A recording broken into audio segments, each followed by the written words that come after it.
Então, boa noite a todos. Sejam bem-vindos à minha mostra folclórica, que traz como tema o artesanato e reutilização de porongos na 28ª região tradicionalista. O artesanato em porongos, que também são chamados de cabaças, é o que mais se destaca na minha região, motivo pelo qual eu escolhi esse tema. O porongo é originário da África e não se sabe ao certo como ele chegou à América. No entanto, há duas hipóteses principais. Uma delas diz que as cabaças vieram ao nosso continente por meio das correntes oceânicas, trazendo as sementes dentro de si. Já a outra corrente defende que os porongos se espalharam pelo mundo todo através das migrações humanas. O porongo é o fruto de uma planta chamada porongueira, a qual é rasteira ou trepadeira, como aqui está representado. Além disso, apresenta inúmeras espécies, que são escolhidas de acordo com a sua utilidade. Por exemplo, algumas são mais utilizadas como artesanato, enquanto outras são mais empregadas na produção de cuias. As cabaças são cultivadas em solos úmidos, portanto, encontramos tantas plantações desse fruto na região do Médio e Alto Uruguai, principalmente entre os meses de setembro e abril, que é a época de plantação e cultivo, sendo que de março a abril os frutos são colhidos. Então, ainda na lavoura, os porongos são cortados com um facão e de lá enviados a galpões, onde ficam armazenados. Nos galpões, eles são selecionados de acordo com a espécie e a qualidade, sendo então divididos em várias categorias, que cada uma recebe um valor econômico e um destino. O principal destino dos porongos na minha região tradicionalista, assim como em todo o Rio Grande do Sul, é a produção de cuias. Há cuias dos mais variados tipos, modelos, acabamentos finais, mas todas passam pelos mesmos processos básicos, que variam de empresa para empresa. Em Vicente Dutra, um município pertencente à minha região e o maior produtor de cuias de porongo do estado, essas etapas, esses processos básicos são os seguintes. A cuia que chega dos galpões cortada apenas com facão, primeiramente passa por uma serra circular, que vai emparelhar a apa. Esse processo de emparelhamento é popularmente conhecido como desabar a cuia. Na sequência, é utilizado um furador com pregos, como esse, que é colocado num torno e retira o bagaço de dentro da cuia. Então, nós temos esse resultado final. Depois, são utilizadas várias lixas, como essa, que é chamada lixa borboleta, as quais dão esse acabamento final na parte interna de todas as cuias. Passando para a parte externa, primeiramente, se utiliza um escovão de aço, como esse, que é colocado no torno também, e retira essa casca áspera, que é natural de todo porongo. Então, nós temos uma cuia como essa, mas ela ainda não está pronta. Para ter o acabamento final, ela é polida e depois lixada para emparelhar o bocal com uma lixa como essa.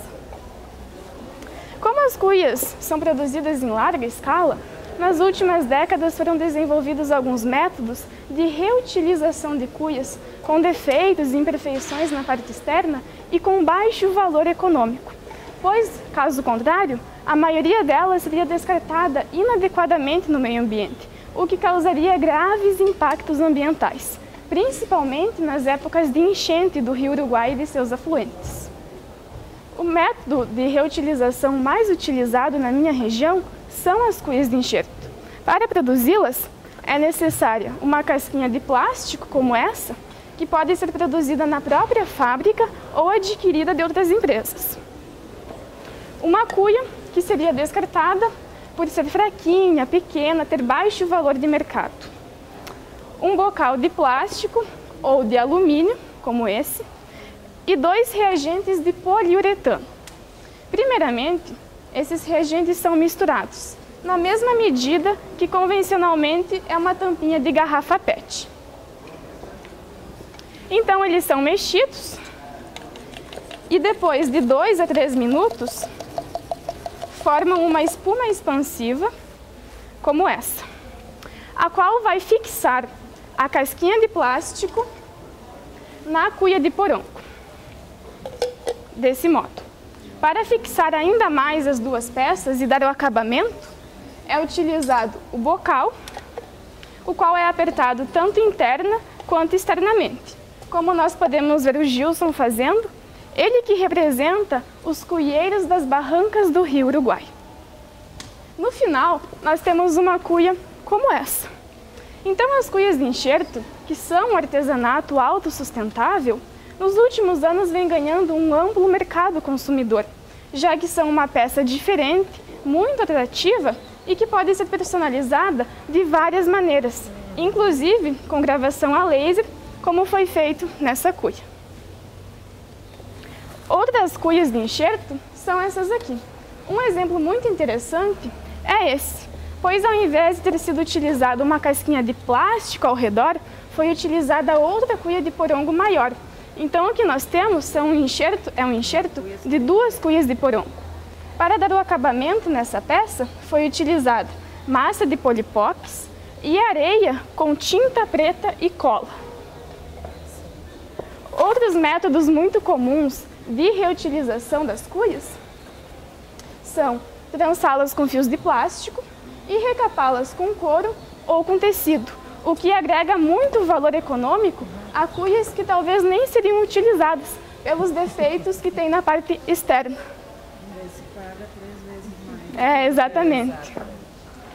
Além da reutilização de cuias, também é possível reutilizar porongos, que tenham um tamanho inadequado, um formato inadequado à produção de cuias e os mais variados defeitos.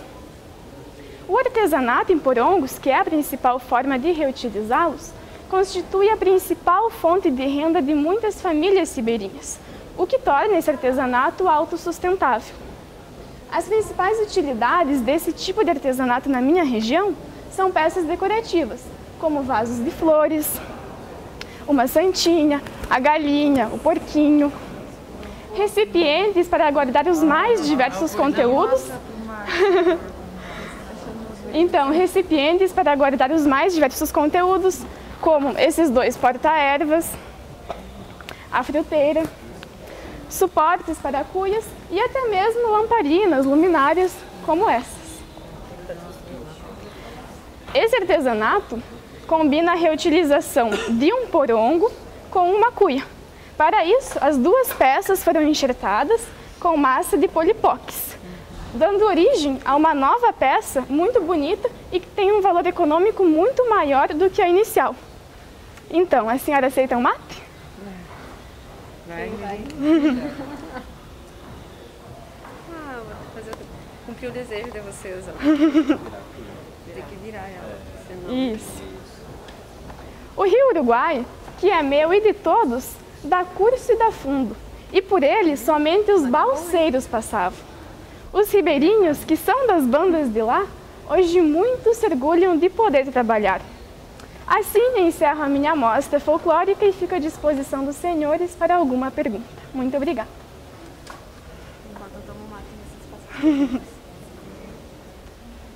Eu tinha muita coisa para falar, só que como o tempo é reduzido, né, a gente tem que sintetizar bastante.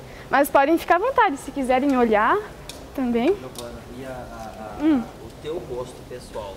Qual tu admira mais o trabalho? Aquele que ele está fazendo, demonstrando, ou essa nossa cuia bem tradicional? A tradicional? Eu admiro mais essa. Até porque esse tipo de cuia é muito mais durável do que aquele. Porque a parte de fora não é plástica, é porongo mesmo. E qual que é mais comercializada? Com certeza essas aqui. São muito mais atrativas e mais baratas que essa. Só uma pergunta, quando eles fazem esse lixamento, eu já vi em algumas feiras esse tipo de lixamento, mas ela solta... Ela solta aquele pó ali, ó. É. Isso. E ninguém usa nenhum tipo de máscara, né? Não, é porque ele não salta pra cima, é pro chão mesmo. É pro chão. Se tu for As pessoas não numa... respiram isso aí. Não. É porque ele cai pro chão. E ele não é tóxico nem nada, então se respirar não vai afetar a saúde. Não. Da minha parte, alguém tem mais alguma pergunta? É isso? Tá, então eu vou dar uma lembrancinha pra vocês. no final nós vamos... Ah, vocês vão passar a recolher? Não, eu acho que nós vamos recolher e botar no canto. Depois a gente vai levar. Tá. Esses bocais aqui, ó, são feitos manualmente. É massa de polipox com o dedinho, ó. Aqui. É tudo muito artesanal. Obrigada, Giovana. De nada. Obrigada. Obrigada. De nada. Obrigado, Brenda. De nada. Obrigada, boa sorte. Muito obrigada. Parabéns pelo Agradecer trabalho. Obrigada. a disponibilidade. Eu agradeço.